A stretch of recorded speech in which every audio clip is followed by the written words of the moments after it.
जय हिंद सभी को। उम्मीद करता हूँ सभी अच्छे होंगे, अपने कर्तव्य का अच्छे से पालन कर रहे होंगे, अपनी जो भी स्टडी है उसको बहुत अच्छे से कर रहे हो अपने ना, लेकिन ईमानदारी से। ठीक, तो आज हम जो है समझने वाले हैं राष्ट्रपति के बारे में, जो कि हमारे देश का प्रथम नागरिक होता है। कौन? राष्ट्रपति। तो उसके बारे में तो जय सी बात है भाई, पता होना चाहिए। हमारे पूरे देश का जो सबसे पहला जो नागरिक है उसके बारे में तो पता होना चाहिए ना, कि वो कैसे बनते हैं, क्या हम भी पहले नागरिक बन सकते हैं या नहीं। ठीक है ना, तो ये तो आपको पता ही होना चाहिए। ठीक है, तो देखो इसके बारे में क्या है कि पहले तो ये समझते हैं कि ये राष्ट्रपति पद आया कहाँ से, ये हमारे संविधान में कहाँ से आया ये। तो ये राष्ट्रपति पद हमने लिया ब्रिटेन से। कहाँ से बेटा? इंग्लैंड से। राष्ट्रपति पद हमने लिया इंग्लैंड से। अब आप कहोगे सर इंग्लैंड में तो राष्ट्रपति पद है ही नहीं, भाई इंग्लैंड में तो कोई राष्ट्रपति है ही नहीं, फिर हमने इंग्लैंड से कैसे ले लिया? तो इसे समझते हैं कि इंग्लैंड में जो एक पद है राजा और रानी वाला, ये वही पद है। सीधा सीधा हमने उसी पद को ले लिया है, बस उसका नाम चेंज कर दिया हमने। हम अपने यहाँ राजा या रानी इसलिए नहीं कह सकते कि फिर से ऐसा लगेगा सबको कि राजतंत्र आ गया। ठीक है, सिर्फ नाम हमने जो है उसका रख दिया है राष्ट्रपति, लेकिन नमूना वही है जो इंग्लैंड वाले। ठीक है, कि औपचारिक सारी शक्ति निहित है किसमें? राष्ट्रपति में, लेकिन वास्तविक शक्ति किसके पास निहित है? प्रधानमंत्री के पास। ऐसा क्यों? क्योंकि प्रधानमंत्री को डायरेक्ट जनता चुनती है। प्रधानमंत्री को डायरेक्ट जनता चुनती है। जैसे कि आपने इसके वोट देते हो, लोकसभा के जो वोट पड़ते हैं सांसद वाले, वो वोट आप देते हो। जैसे कि यहाँ से मथुरा से सांसद कौन है? हेमा मालिनी। ऐसे ही जितने भी सांसद क्षेत्र हैं वहां से एक एक सांसद चुन के जाता है। ठीक है, राज्यसभा में डायरेक्ट नहीं चुने जाते, लेकिन लोकसभा में डायरेक्ट चुन के जाता है। लोकसभा जो भी होते हैं मेंबर्स, जो सांसद होते हैं, वो डायरेक्ट जनता से चुन के जाते हैं। अब जो डायरेक्ट चुन के जा रहा है वो वाला व्यक्ति, और एक इनडायरेक्ट से चुन के जा रहा है वो वाला व्यक्ति, दोनों में सबसे ज्यादा वरीयता किसको दी जाएगी? जो डायरेक्ट चुन के जा रहा है। भाई जिसको जनता ने डायरेक्ट बिठाया है कि भाई तुम हमारा प्रतिनिधित्व करो, तो उसके पास पावर ज्यादा होनी चाहिए। वो कौन है? प्रधानमंत्री। और जो व्यक्ति इनडायरेक्ट वे में चुन के जा रहा है, और इनडायरेक्ट वे में भी बहुत सारी जुगाड़बाजी बना रखी है, बहुत सारी पद्धति प्रणाली बना रखी है, वैसे जो चुन के जा रहा है वो व्यक्ति कौन होता है? राष्ट्रपति। तो उसको लिखित में सारी पावर दे रखी है। वो एक औपचारिकता के आधार पर सबसे शक्तिशाली व्यक्ति है भारत में। यदि हमें राष्ट्रपति का पद लेना भी चाहिए तो कहां से लेना चाहिए था? अमेरिका से। वहां के राष्ट्रपति के पास सारी पावर होती है, लेकिन वो व्यक्ति डायरेक्ट जनता के द्वारा चुना हुआ होता है। जैसे यहाँ प्राइम मिनिस्टर होता है, ऐसे ही वहां पे प्रेसिडेंट होता है। ठीक है ना? ठीक है, अब हम देखते हैं कि हमारा राष्ट्रपति चुना कैसे जाता है। प्रस्ताव पास कराना होता है, मतलब संसद से अनुमति लेनी होती है कि जी हम भी विधान परिषद अपने यहाँ रखना चाह रहे हैं, तो रखो। राष्ट्रपति जी कहते हैं रख लो। ठीक है, अब क्या होता है, जो राष्ट्रपति का चुनाव होता है उसमें 3 प्रकार के लोग ही भाग लेते हैं। लोकसभा के सांसद, राज्यसभा के सांसद और राज्यों के विधानसभा के विधायक। अब जो राज्यों से अलग केंद्र शासित प्रदेश भी होते हैं। केंद्र शासित प्रदेशों में से उन केंद्र शासित प्रदेशों से जिनमें विधानसभा है वहां के विधायक भी होते हैं। जैसे दिल्ली, पुदुचेरी, ठीक है ना, और जम्मू कश्मीर, इनके भी विधायक इसमें इंक्लूड रहेंगे। इसमें जो आपका निर्वाचक मंडल जो बन रहा है उसमें। अब आप कहोगे कि जी चुनाव लड़ कौन सकता है? क्या मैं भी चुनाव लड़ सकता हूं? आप बिल्कुल चुनाव लड़ सकते हो। भारत का कोई भी व्यक्ति चुनाव लड़ सकता है। किसका? राष्ट्रपति का। आप भी लड़ सकते हो, और भी सब लड़ सकते हैं, लेकिन उसके लिए जो योग्यता है उनको हमें पूरी करना है। अब इसके लिए योग्यता क्या क्या होती है? योग्यता होती है कि सबसे पहले तो ये भारत का नागरिक होना चाहिए। सबसे पहले भारत का सिटीजन होना चाहिए। कौन? वो व्यक्ति जो राष्ट्रपति के पद के लिए उम्मीदवार है।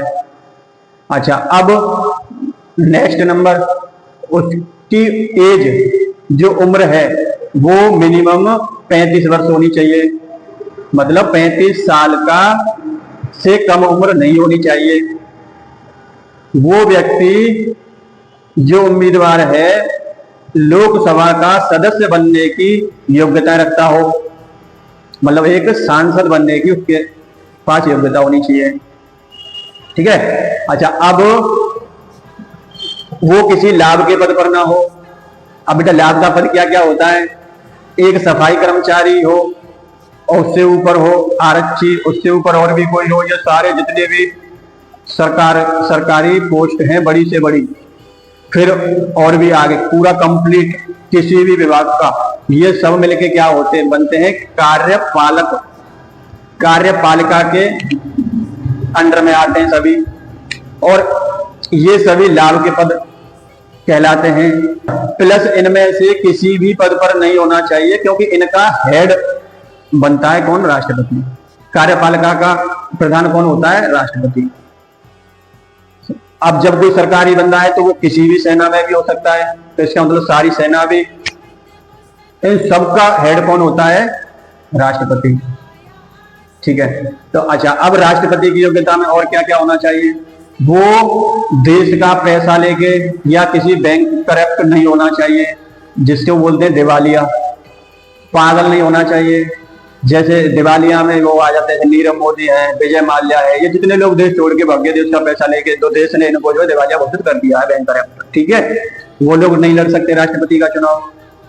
ठीक है। अच्छा, और राष्ट्रपति के चुनाव के लिए,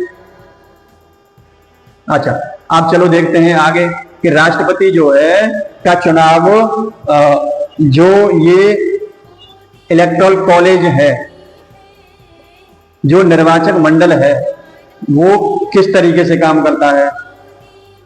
ठीक है, अभी देखते हैं यहां पे।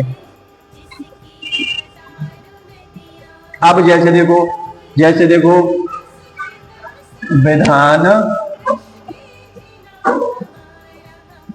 सभा, क्या बेटा? विधान सभा, और इधर कर लो आप जो है लोक सभा एंड राज्य सभा। ठीक है, ऐसे कर लेते हैं दोनों को। विधानसभा से कौन आएंगे? एमएलए। अब इन एमएलए की जो वैल्यू है वोट की, वो कैसे काउंट होगी? एमएलए के वोट की वैल्यू काउंट होगी राज्य की कुल जनसंख्या, राज्य की कुल जनसंख्या अपॉन में क्या होगा? एमएलए, कुल एमएलए सीट, कुल एमएलए सीट, और इनटू होगा 1000 का कुल एमएलए सीट।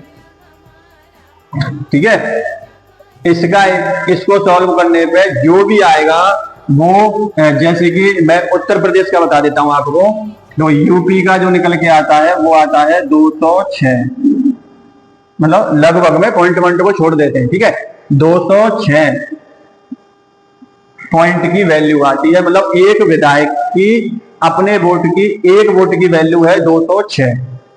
अब जैसे मानो कि यहां पे ये था यूपी की जनसंख्या, ठीक है ना? अच्छा, अपॉन में ये था कुल एमएलए, और इनटू था ये, अब ये निकल के आया ये। ठीक है, अब टोटल यूपी में कितने एमएलए होते हैं? 403। 403 का इंटू करने पे जो भी वैल्यू आएगी वो हो जाएगी यूपी की टोटल वैल्यू विधायकों की। ठीक है, अब मान लो इस यूपी की जगह होता है यहाँ पे क्या? यूपी की जगह अगर हम कर लेते हैं यहाँ पे गोवा, गोवा कर लो, सिक्किम कर लो, और भी कर लो जिनमें कम कम होते हैं, पुदुचेरी को ले लो। ठीक है ना? अब इनके पास कितने विधायक हैं? किसी के पास 1, किसी के पास 5, किसी के पास 7, किसी के पास 2, ऐसे विधायक हैं। अब इनकी वैल्यू निकल के आएगी, वो आएगी बहुत ही कम। जैसे कि देखो इसकी आती है, इसकी आएगी, मैंने निकाल के देखा है, जैसे अरुणाचल प्रदेश की आती है 60, गोवा की मैंने निकाल के देखी तो उसकी आती है 50, सिक्किम की मात्र 7 निकल के आती है। तो अब वो जो 7 है वैल्यू, सपोज दैट ये 7 वैल्यू है और इनके पास विधायक भी टोटल वही हो, 7 ही मान लेते हैं, तो इनकी वैल्यू क्या बनेगी, टोटल 49। और इसकी वैल्यू क्या निकल के आएगी, तो यहाँ के विधायक की वैल्यू, उत्तर प्रदेश के विधायक की वैल्यू, मतलब जो पॉइंट वैल्यू है वोट की, वो ज्यादा होगी अकॉर्डिंग टू वो वाले स्टेट जिनमें विधायक की सीट कम है। ठीक है, तो अब ये लगभग जो है 5.5 लाख, 5.5 लाख की वैल्यू निकलती है सभी राज्यों के विधायक की, सभी राज्यों के विधायक की वैल्यू निकलती है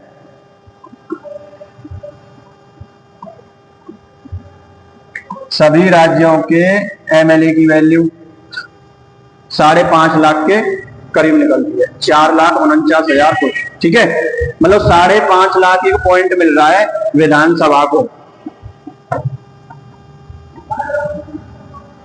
अब देख लेते हैं लोकसभा और राज्यसभा को। अच्छा बेटा, इसमें से सिर्फ वही सदस्य होते हैं जो सीधे सीधे चुनाव से चुन के आ रहे हैं, ठीक है, प्रत्यक्ष रूप से। ठीक है, तो अब इसे देख लो लोकसभा वाले को। लोकसभा में सीट कितनी है, 545 पे चुनाव होता है। कितने पे होता है, 545 पे। अब 545 में से निर्वाचित होके कितने आते हैं, 543। 543 आते हैं और 2 कौन से होते हैं, 2 वो होते हैं एग्लो इंडियन। एग्लो इंडियन, एग्लो इंडियन कौन होता है, जब बेटा हमारे यहाँ पे जब अंग्रेज रहते थे, अंग्रेजों का शासन था, तो बहुत सारे अंग्रेज रहते थे, तो उन्होंने यहाँ पे कुछ लेडीजों के साथ शादी कर ली। शादी करने के बाद उनके जो बच्चे हुए वो कहा जाता है एग्लो इंडियन। तो उनके बच्चों का प्रतिनिधित्व करने के लिए जब हमारा संविधान बनाया जा रहा था, तो इस बात पे ध्यान दिया गया कि इनका प्रतिनिधित्व कौन करेगा, इनके बारे में कौन सोचेगा, और इनको चुनाव लड़ाओ तो ये चुनाव भी नहीं जीत पाएंगे क्योंकि इनके बहुत ज्यादा लोग नहीं है यहाँ पे। तो ये प्रावधान किया गया कि 2 एग्लो इंडियन को राष्ट्रपति मनोनीत करेगा, 2 एग्लो इंडियन को राष्ट्रपति मनोनीत करेगा। अब राष्ट्रपति मनोनीत करेगा, उनको कौन मनोनीत करेगा, राष्ट्रपति। इसलिए वो दोनों लोग राष्ट्रपति के चुनाव में भाग नहीं लेते। तो राष्ट्रपति के चुनाव में भाग कितने लोग लेंगे, 543 जो निर्वाचित सदस्य हैं, जो निर्वाचित होके आ रहे हैं। ठीक है ना। अब राज्यसभा में होते हैं टोटल 2 इस समय, मतलब वैसे तो ज्यादा है, 250 होते हैं, लेकिन 250 में से 245 पे चुनाव होता है। 245 मतलब एक चुन के आते हैं। ठीक है, इसमें से -12 तो बचे 233। राज्यसभा में राष्ट्रपति कितने सदस्य मनोनीत करता है, कितने सांसद मनोनीत करता है, 12। अब देखो एक एग्जाम में ये क्वेश्चन आया था कि राष्ट्रपति संसद में कितने सदस्य मनोनीत करता है, तो पहला ऑप्शन था 2, दूसरा था 12, तीसरा था 14 और आखिरी था इनमें से कोई नहीं। तो कौन सा ऑप्शन सही होगा इसमें से, कमेंट में बताना इसका आंसर। ठीक है, इसका आंसर आप कमेंट में बताना है। और आप लोगों को सोच लिया होगा आपने कि क्या क्या बताना है, तो मैं फिर से बता देता हूं। राष्ट्रपति संसद में, संसद लोकसभा और राज्यसभा दोनों को मिलकर संसद बनता है, तो दोनों में मिला के कितने मनोनीत कर रहा है, 12 और 2 कितने हो गए, 14। तो ऑप्शन कौन सा सही रहेगा, सी, 14 वाला। ठीक है, ध्यान रखना, ऐसे घुमा देता है एग्जामिनर। ठीक, तो जो है अब ये वाले सदस्य इसमें पार्टिसिपेट करते हैं। अब ये दोनों कितने हो गए, ये दोनों ऐड करके हो जाते हैं आपके 776। अब इनके वोट की वैल्यू कितनी निकलेगी ये निकाल के देखते हैं। अब इनके वोट की वैल्यू कैसे निकाली जाती है? इनके वोट की वैल्यू निकाली जाती है, सभी राज्यों के एमएलए में भाग दिया जाता है किसका? 776 का। और इनका भाग देने पे जो वैल्यू आती है वो इनकी आती है लगभग 706 के करीब। कितनी? 706 के करीब। अब एक सांसद की वैल्यू 706 है, तो ये 776 का इंटू कर दो, टोटल कितने हो रहा है? 776। अब इनका इंटू करके जो भी वैल्यू आएगी वो भी लगभग 5.5 लाख के करीब आएगी। वही 5,49,000 कुछ आएगी। तो इनकी वैल्यू भी और उनकी वैल्यू भी अपने आप में समान कर दी जाती है इस वाली कैलकुलेशन से। ठीक है, इस वाली कैलकुलेशन से। अब ये जो है, अब चुनाव शुरू होने वाला है तो अभी हम वोट डलवाएंगे। ठीक है ना बेटा? तो ये आप समझ लेना। अब मान लो कि आप लोगों में से जैसे अभी पूछा कि हम भी चुनाव लड़ सकते हैं क्या? बिल्कुल लड़ सकते हो, सभी लड़ सकते हो, लेकिन उसके लिए जो हम एलिजिबिलिटी बता रहे थे उसमें और आगे बढ़ते हैं। 50 प्रस्तावक सांसद होने चाहिए उसके साथ, उम्मीदवार के साथ 50 सांसद होने चाहिए। क्या कह रहा है? हाँ, 50 होने चाहिए अनुमोदक। मतलब जो व्यक्ति राष्ट्रपति के चुनाव के लिए उम्मीदवार है उस व्यक्ति के पास 100 लोग तो पहले ही 100 सांसद पहले ही होने चाहिए। कब? जब वो अपना नामांकन कर रहा है। 50 तो प्रस्तावक होते हैं, वो खुद ही प्रस्ताव लेके जाते हैं कि जी हमारे इस व्यक्ति को चुनाव लड़ाओ। ठीक है ना? तो और 50 अनुमोदक, मतलब 100 लोग, 100 सांसद आपके साथ होने चाहिए कि जी ठीक है हम तुम्हारे साथ हैं और तुम चुनाव लड़ो राष्ट्रपति का।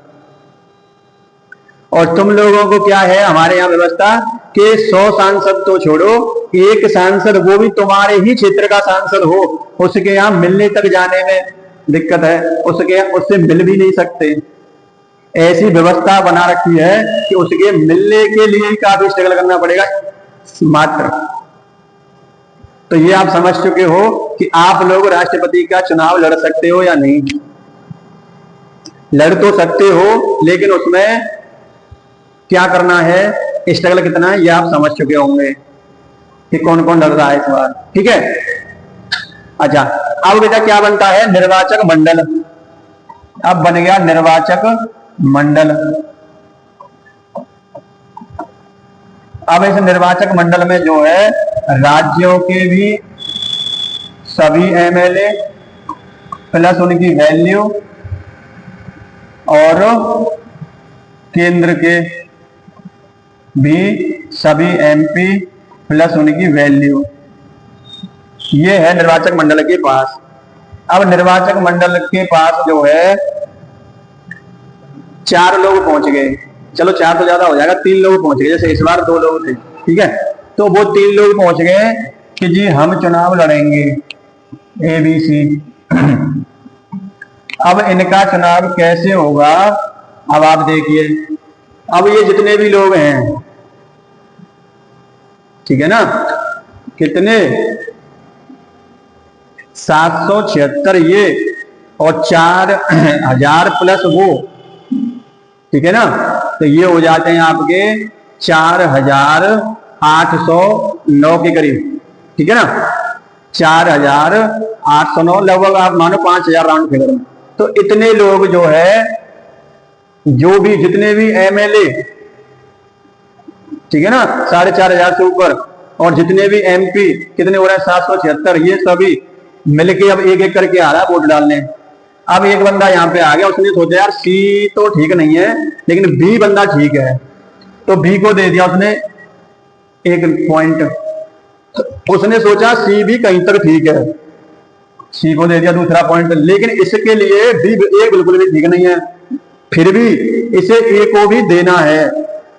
अब सबसे लास्ट वाला दे देगा, तीसरा पॉइंट ले ले भाई। ये हो गया क्या, जैसे इनकी जो पद्धति है एकल संक्रमणीय मत पद्धति एवं आनुपातिक प्रतिनिधित्व प्रणाली के द्वारा जो इनका चुनाव संपन्न कराया जाता है, उसमें जो आनुपातिक प्रतिनिधित्व प्रणाली है वो ये है, मतलब अनुपात में दे रहा है वोट देने वाला व्यक्ति। ये देख रहा है, जो भी सांसद विधायक है वो ये देख रहा है कौन ज्यादा अच्छा है उसको 1 नंबर, जो उससे कम है उसको 2 नंबर, मतलब अनुपात के हिसाब से देख रहा है। जो ज्यादा खराब लग रहा है उसको सबसे कम नंबर दिए उसने, ठीक है, ऐसे। तो ये आनुपातिक प्रणाली ये है, इसको कहते हैं, ठीक है। हाँ, ये ध्यान रखना। अच्छा, अब दूसरा व्यक्ति आ गया जी, उसने सोचा नहीं यार ये मेरे लिए ठीक है, ये मेरे लिए बिल्कुल भी ठीक नहीं है, और ये थोड़ा बहुत ठीक है। नेक्स्ट आ गया, इसने सोचा कि ये व्यक्ति ज्यादा ठीक है, इसको 1 नंबर दे दिया। उसने सोचा यार ये तो बिल्कुल भी ठीक नहीं है, इसको तीसरे पर डाल दिया और इसको दूसरे नंबर पर रख दिया। फिर से आया एक व्यक्ति, मेरा चुनाव चल रहा है, राष्ट्रपति का चुनाव चल रहा है, ठीक है। हाँ, देख लो कैसे वोट डलता है, और अभी देखना फिर ये कैसे जीतेगा।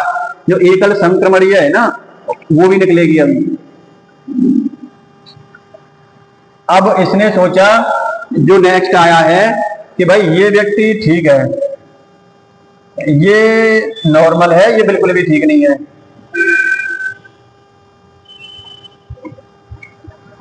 अब फिर से एक व्यक्ति आ गया, उसने सोचा भाई ये तो मेरे हिसाब से ठीक नहीं है, मतलब नॉर्मल है, और ये बिल्कुल ठीक नहीं है, और ये बिल्कुल ठीक है। देखो, हर व्यक्ति की चॉइस अपनी अलग होती है, हर व्यक्ति पार्टियों से जुड़ा हुआ है, ठीक है। उसके अकॉर्डिंग उनकी सोच चलती है, पार्टी के अकॉर्डिंग, खुद की नहीं चलती इनकी।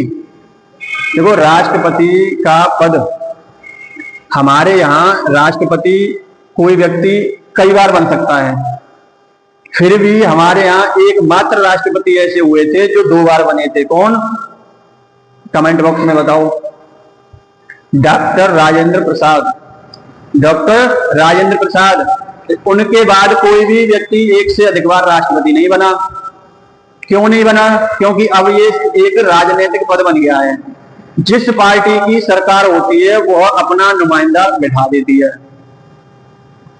क्योंकि उसे पता है भले ये औपचारिक शक्ति रखता है, लेकिन यदि ये जो है दूसरी पार्टी का व्यक्ति राष्ट्रपति बन गया तो जो रूलिंग पार्टी है, जिसका प्रधान है, उसे वो प्रधानमंत्री है, उससे वो सही से काम नहीं करने देगा, या फिर वो कुछ गलत करेगा तो उसे वो रोकेगा। तो कुछ तो मतलब जो है कंट्रोल करेगा वो गवर्नमेंट, रूलिंग पार्टी को, यदि वो व्यक्ति फेयर है। लेकिन फेयर होना चाहिए, ऐसा नहीं दूसरी पार्टी का हो। यदि विपक्षी पार्टी का होगा तो रूलिंग पार्टी कितना भी अच्छा कर ले, विपक्ष वाले हमेशा उन्हें क्रिटिसाइज करते ही करते हैं कि तुमने ये ठीक नहीं किया, वो हमेशा उसकी कमी को ढूंढते हैं। उन्होंने कोई एक्ट बनाया तो कोई कानून बनाया तो उसकी जो अच्छाइयां हैं उसे नहीं देखेंगे, जो उसकी बुराइयां हैं उसको पकड़ते हैं। पकड़ना भी चाहिए भाई, विपक्ष वालों का काम ही है तो उनकी कमियों को उजागर करो, ठीक है ना। ठीक है, वेरी गुड। तो ये जो पद है राष्ट्रपति वाला, ये अब सिर्फ एक कठपुतली मात्र रह गया है। इसीलिए एक व्यक्ति 1 से अधिक बार नहीं बनता, क्योंकि अब ये उस व्यक्ति को बना देती है जो रूलिंग पार्टी है, जिसका उन्हें लोग चाहिए। आदिवासियों के वोट पे फोकस करेगी तो किसी आदिवासी को बना देगी, किसी जनरल के वोट पे फोकस करना है तो किसी जनरल को बना दो, किसी मुस्लिम के वोट पे फोकस करना है तो किसी मुस्लिम को बना दो। और एक ही व्यक्ति को 1 से अधिक बार बनाने से क्या फायदा, क्योंकि एक बार बना के ले लिया उनसे तो हर बार एक अलग अलग को बना दो, ठीक है ना। तो ये पार्टियां अपने हिसाब से नमूना बिठाती है राष्ट्रपति के नाम का, ठीक, वेरी गुड। अब बेटा देखो, ये चुनाव हो गया, ये मान लो, ठीक है, चलो इसे यही रोकते हैं। अब इन चुनाव की काउंटिंग चल रही है। अब देखो, फर्स्ट प्रायोरिटी पे किसे अधिक लोगों ने वो किया है, लाइक किसे अधिक लोगों ने पसंद किया है, तो 1 2 1 वाले इसमें कितने हैं? 2। कितने हैं 1 वाले इसमें? 2। इसमें 1 वाले 2, इसमें 1 वाला 1। अब ये जो 1 वाला है ना, अब ये तो क्लियर है कि ये यहीं से पीछे रह गया, अब आगे इसका दौड़ में होना ही क्या है, तो इसे यहीं से बाहर कर देते हैं और इसके जो ये वोट वाला वोट है ना, इसको जो है इधर ट्रांसफर कर देते हैं। मतलब ये इधर ट्रांसफर हो जाते हैं दूसरे उम्मीदवारों के लिए। इसी को कहते हैं एकल संक्रमणीय मत पद्धति। ठीक है। अच्छा, ये हुई साहब इनकी प्रथम चरण की मतगणना, ये वाली। अब इसके बाद फिर द्वितीय की होगी, तो दूसरे वाले में फिर इन दोनों में देखा जाएगा। तो पहले पे क्लियर हो जाती है चीजें, लेकिन पहले पे नहीं हो, जैसे एक आध बार हुआ भी है दूसरी बार के लिए, तो दूसरे में हो जाती है। लेकिन यदि दूसरे में भी नहीं हो तो तीसरे में करो, चौथे में करो, ऐसे चलता रहेगा, तो कहीं तो पकड़ में आएगा। ये चुनाव की प्रक्रिया है। अब गांव में, शहरों में जो ये छोटे चुनाव होते हैं उसमें एक ही व्यक्ति को वोट दिया जाता है। वहां भी यदि ऐसा हो कि ले तू भी ले ले, तू भी ले ले, सबको दे दिया, तो क्या हो जाएगा, वो आपका वोट कैंसिल हो जाएगा। ठीक है, ठीक है। तो अब उम्मीद है कि आप ये तो इतना समझ गए कि राष्ट्रपति का पद क्या होता है। अच्छा, इसमें अब थोड़ा सा और देख लेते हैं, जैसे कि आर्टिकल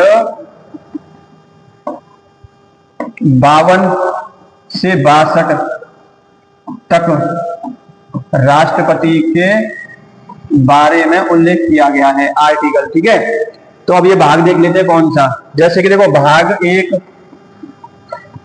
इसमें आर्टिकल कौन सा है, 1 से 4 तक।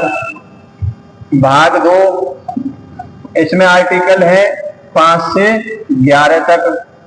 भाग 3, इसमें है 12 से 35 तक। ठीक है ना, 12 से 35 तक।